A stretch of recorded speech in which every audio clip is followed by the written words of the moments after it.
plus story first story time on time it এই মুহূৰ্তত ক'ব লাগিব ডাঙৰ খবৰ বুলি ক'ব লাগিব যিহেতুকে বৰ্তমান সময়ত উজনি অসমত পুনৰ বান পৰিস্থিতি ভয়াৱহ হৈছে আৰু এইবাৰ উজনি অসমৰ যি নাৰায়ণপুৰ সেই নাৰায়ণপুৰৰ বৰ্তমান বান পৰিস্থিতি অধিক ভয়াৱহ হোৱা দেখিবলৈ পোৱা গৈছে আৰু যিহেতুকে অৰুণাচল প্ৰদেশত ভয়ংকৰ বৃষ্টিপাত আৰু সেই বৃষ্টিপাতৰ পিছতে এতিয়া ভয়াৱহ পৰিস্থিতি ধাৰণ কৰিছে নাৰায়ণপুৰৰ বিভিন্ন অঞ্চল বৰ্তমান বান পৰিস্থিতি যথেষ্ট ভয়াৱহ হৈ পৰিছে আৰু সৰ্বোচ্চ হেৰুৱাই বন্যাত কান্দোনত ভাগি পৰা দেখিবলৈ পোৱা গৈছে আৰু যি সময়ত উজনি অসমৰ শিৱসাগৰকে ধৰি বিভিন্ন প্ৰান্তত বানপানীৰ যি বিভীষিকাময় পৰিৱেশ আৰু তাৰ পিছত পুনৰবাৰ এতিয়া নাৰায়ণপুৰত ভয়াৱহ পৰিস্থিতি ধাৰণ কৰা দেখিবলৈ পোৱা গৈছে জনাই আছো এই মুহূৰ্তৰ ডাঙৰ খবৰ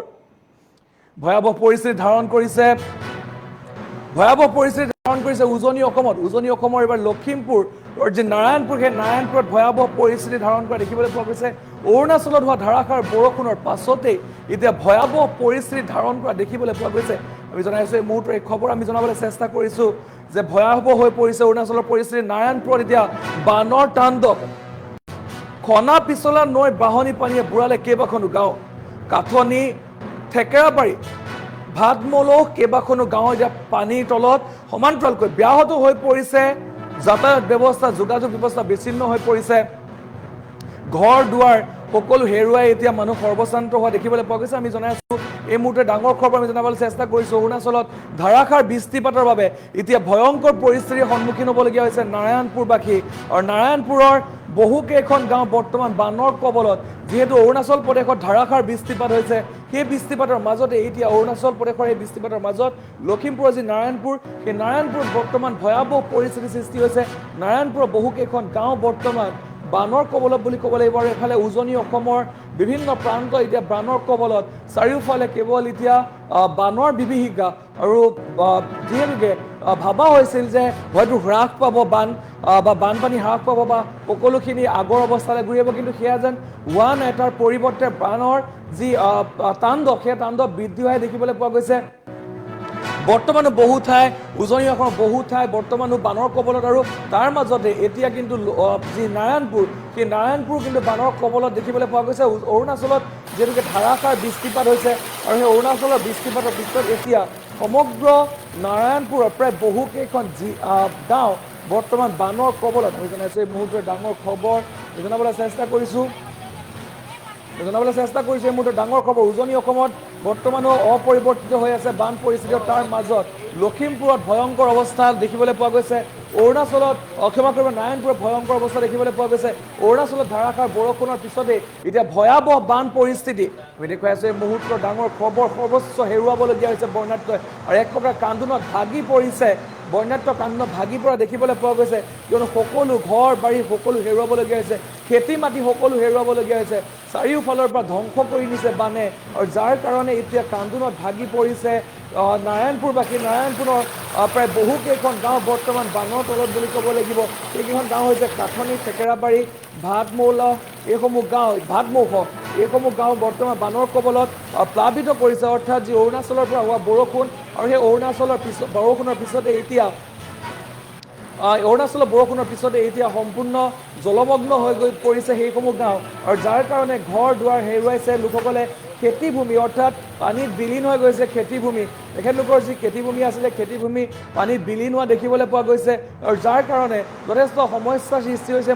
মানুহখিনি তাৰ লগতে সৰ্বোচ্চ হেৰুৱাই এতিয়া প্ৰতিগৰাকী ব্যক্তি কান্দোনত ভাগি পৰা দেখিবলৈ পোৱা গৈছে দেখুৱাই আছে দৃশ্যাংশ টাইমেড এক্সক্লুচিভ দৃশ্য আমি দেখুৱাবলৈ চেষ্টা কৰিছোঁ এক ভয়ংকৰ পৰিস্থিতি পুনৰ নাৰায়ণপুৰত এবাৰ ভয়ংকৰ পৰিস্থিতি হোৱা দেখিবলৈ পোৱা গৈছে নাৰায়ণপুৰত ভয়ংকৰ পৰিস্থিতি যিহেতু বান পৰিস্থিতি যি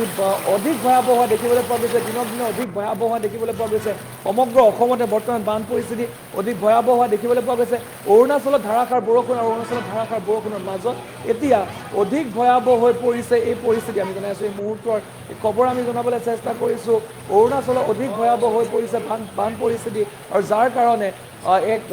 এক বিভীষিকাময় পৰিৱেশৰ সৃষ্টি হৈছে আতংকময় পৰিৱেশৰ সৃষ্টি হৈছে সেই লোকসকলৰ মাজত যি নাৰায়ণপুৰবাসীৰ মাজত নাৰায়ণপুৰৰ প্ৰায় 4-5খনকৈ গাঁও এতিয়া বৰ্তমান বানৰ কবলত বুলি ক'ব পাৰি এই গাঁওকেইখনৰ নাম পুনৰ আমি ক'বলৈ চেষ্টা কৰিছোঁ কাঠনি গাঁও থেকেৰাবাৰী ভাতমৌল এইসমূহ গাঁও বৰ্তমান বানৰ কবলত আৰু যিহেতুকে এই লোকসকলে সৰ্বস্ব হেৰুৱাবলগীয়া হৈছে নিজৰ ঘৰ দুৱাৰ খেতি মাটি যি আছিলে নিজৰ অৰ্থাৎ উপাৰ্জনৰ একমাত্ৰ উপায় সেই খেতি মাটিসমূহ এই লোকসকলৰ সেইসমূহ হেৰুৱাবলগীয়া হৈছে আৰু যাৰ কাৰণে এতিয়া ভয়ংকৰ অৱস্থা ভয়ংকৰ পৰিস্থিতিৰ সন্মুখীন হ'বলগীয়া হৈছে লোকসকলে আমি দেখুৱাই আছোঁ এই মুহূৰ্তত ডাঙৰ খবৰ অৰুণাচলৰ ধাৰাসাৰ বৰষুণৰ পাছতেই এতিয়া ভয়াৱহ পৰিস্থিতিৰ সৃষ্টি হৈছে ভয়াৱহ পৰিস্থিতিৰ মাজত এতিয়া জীৱন নিৰ্বাহ কৰিবলগীয়া হৈছে এইসকল লোক আৰু তিনিখনকৈ গাঁও নাৰায়ণপুৰত তিনিখনকৈ গাঁও কাঠনি ঠেকেৰাবাৰী ভাতমৌল সেইসমূহ গাঁও এতিয়া বৰ্তমান সেইসমূহ গাঁও বৰ্তমান এতিয়া অধিক ভয়াৱহ পৰিস্থিতি দেখিবলৈ পোৱা গৈছে যাৰ কাৰণে এই লোকসকলে সৰ্বশান্ত হোৱা দেখিবলৈ পোৱা গৈছে কান্দোনত ভাগি পৰিছে বৰ্ণিতসকল ঘৰ দুৱাৰ এৰি তেখেতলোক নিজৰ নিৰাপদ স্থানলৈ যাবলগীয়া হৈছে নিজৰ সপোনৰ ঘৰখন তেখেতলোকে এৰি যাবলগীয়া হৈছে যিহেতু সেই ঘৰখনত তেখেতলোক থাকিব পৰা অৱস্থা বৰ্তমান নাই আৰু যাৰ কাৰণে সেই ঘৰখন এৰি তেখেতলোক নিৰাপদ স্থানলৈ গৈছে আমি জনাইছোঁ মুহূৰ্তৰ ডাঙৰ খবৰ উজনি অসমত কমা নাই আজিৰ দিনতো কিন্তু কম হোৱা দেখিবলৈ পোৱা নাই যদিও বহু লোকে ভাবিছিলে হয়তো সময়ত বান পৰিস্থিতি হ্ৰাস পাব বান বিভীষিকা হ্ৰাস পাব পুনৰ আগৰ অৱস্থালৈ ঘূৰি আহিব সাধাৰণ অৱস্থালৈ ঘূৰি আহিব সেই কথা চিন্তা কৰা হৈছিলে কিন্তু তাৰ মাজত পুনৰবাৰ এতিয়া অৰুণাচলত ধাৰাসাৰ পৰিস্থিতি হোৱা বৰষুণৰ কাৰণে ধাৰাসাৰ পৰিস্থিতিৰ সৃষ্টি হোৱা দেখিবলৈ পোৱা গৈছে যাৰ কাৰণে এতিয়া এই প্ৰায় ৩-৪খনকৈ গাঁও ভয়ংকৰ অৱস্থাৰ সন্মুখীন হ'বলগীয়া হৈছে আমি জনাই আছোঁ এই মুহূৰ্তৰ সেই ডাঙৰ খবৰ আমি জনাবলৈ চেষ্টা কৰিছোঁ যে অৰুণাচলত বৰ্তমান বৰষুণ আৰু বৰষুণৰ পিছত এতিয়া নাৰায়ণপুৰত অভাৱনীয় পৰিস্থিতিৰ সৃষ্টি হৈছে নাৰায়ণপুৰত বহুকেইখন গাঁও জলমগ্ন হৈছে প্ৰায় ৩-৪খনকৈ গাঁও আমাৰ ইয়াত মানে আজি এমাহ ধৰি পানী আহি আছিলে কিন্তু কালি প্ৰবল সোঁতত ৰাস্তা পদূলিছে একো চিন্মক নাই ঘৰ দুৱাৰ চব গ'ল ফিচাৰী গৈছে আমাৰ ইয়াত মানে ধলপুৰ পঞ্চায়ত 10 নং সৰুকাঠানি গাঁৱৰ যিটো ৰাস্তা নেশ্যনেল হাই ৰোডৰ পৰা যিটো আপোনাৰ খলিয়ামাৰী শিমলুগুৰি যিটো আপোনাৰ পথ আছিলে সেই পথটো বিচ্ছিন্ন হৈ গৈছে কেইবাঠাইতো ছিঙি গৈছে গতিকে আমাৰ ইয়াত থকা মানুহবিলাকৰ যাতায়াতী মানে অসুবিধা হৈ গৈছে অৰ্থাৎ এতিয়া স্কুল খুলিলে স্কুলৰ ল'ৰা ছোৱালীবিলাক ষ্টুডেণ্টবিলাক আহিবলৈ বহু কষ্ট হৈ গৈছে সেয়েহে আমি উপ কৰ্তৃপক্ষক জনাওঁ যে যিটো আমাৰ খনাপিছলাৰ যিখন বান্ধ আছিলে যিটো ছিগি গৈছিলে সেইটো আমাক অতি সোনকালে বান্ধি দিলে আমাক ভাল হ'ব সেয়েহে আমাৰ কৃষকসকলৰ বহু অসুবিধা হৈ গৈছে ইয়াত বহুত বানৰ কবলত হৈ আছে যিকেইটা কঠীয়া আছিলে কঠীয়াও শেষ হৈ গৈছে ইতিমধ্যে আমাৰ ইয়াত ৰুবলৈ ব্যৱস্থা নাইকিয়া হৈ গৈছে গতিকে এই বান্ধটো যদি সোনকালে মাৰি নিদিয়ে তেতিয়া মানুহৰ আমাৰ এইকাৰণে সৰুকাঠনিৰ পৰা ধৰি গোটেই খলিহামাৰী সৰুকাঠনি ভাতমৌ গোটেইখিনি মানে ঠেকেৰাবাৰী খুটিকটীয়া এনে এই অঞ্চলবিলাক গোটেই পানীয়ে জলত ডুবি গৈছে সেয়েহে এই বান্ধটোৰ জহত আমাৰ বহুত মানে গাঁৱৰ বিচ্ছিন্ন হৈ গৈছে খেতি পথাৰ অনিষ্ট হৈ গৈছে ফিচাৰী তল গৈছে গৰু ম'হৰ অৱস্থা বেয়া হৈ গৈছে নিবলৈকে আমাৰ ইয়াত জেগা নাইকিয়া হৈ গৈছে সেয়েহে আপোনালোকক অনুৰোধ কৰিছোঁ যাতে এইটো সোনকালে আমাক বান্ধি দিয়ে সেয়েহে আমি অনুৰোধ জনাইছোঁ মানুহ অহা যোৱা কৰাৰ পৰা ধৰি 3 ঠাইত আপোনাৰ গোটেই ৰাস্তা ছিঙি তাৰপিছত আপোনাৰ গোটেই ফিচাৰী পুখুৰী মাছৰ পৰা ধৰি একোৱে নাই খেতি পথাৰ নাই আজি আপোনাৰ 3বাৰ ৰোৱা হ'ল 3বাৰ পানী আহিলে আমাৰ আপোনাৰ যিটো আপোনাৰ এম এল এ আজিলৈকে আহি পেলাই আপোনাৰ চোৱাহি নাই যে অৱস্থাটো কেনেকুৱা হৈ আছে কি কৰি আছে খবৰটো কমচে কম ল'বহি লাগে এতিয়া কি কৰিব এতিয়া আপোনাৰ গাড়ী মটৰ উলিয়াব পৰা নাই গাড়ী ৰাস্তাত থৈ আহি পেলাই ঘৰলৈ অহা যোৱা কৰিবলগীয়া হৈছে গৰু ছাগলী বান্ধিবলৈ অসুবিধা হৈছে আপোনাৰ ঘাঁহ নাই আপোনাৰ কল পচলা খুৱাই ৰখাবলগীয়া হৈছে এইটো আপোনাৰ চেঁচা পানী তাৰপিছত আপোনাৰ পিছলা নদী আপোনাৰ মেঠাই ভাঙিলে মেঠাই ভঙা দেখি আপোনাৰ তাৰপৰা আহিছে পানীটো গোটেই জলমগ্ন হৈছে গোটেই মানে কোনো অৱস্থাই নাই আৰু কিমানখন গাঁও আমাৰ ইয়াত প্ৰায় 4-5খনমান গাঁও পুৰা ডুবাই দিছে আৰু কি হ'ব এতিয়া আপোনাৰ এম এল এ এতিয়া কি কয় আৰু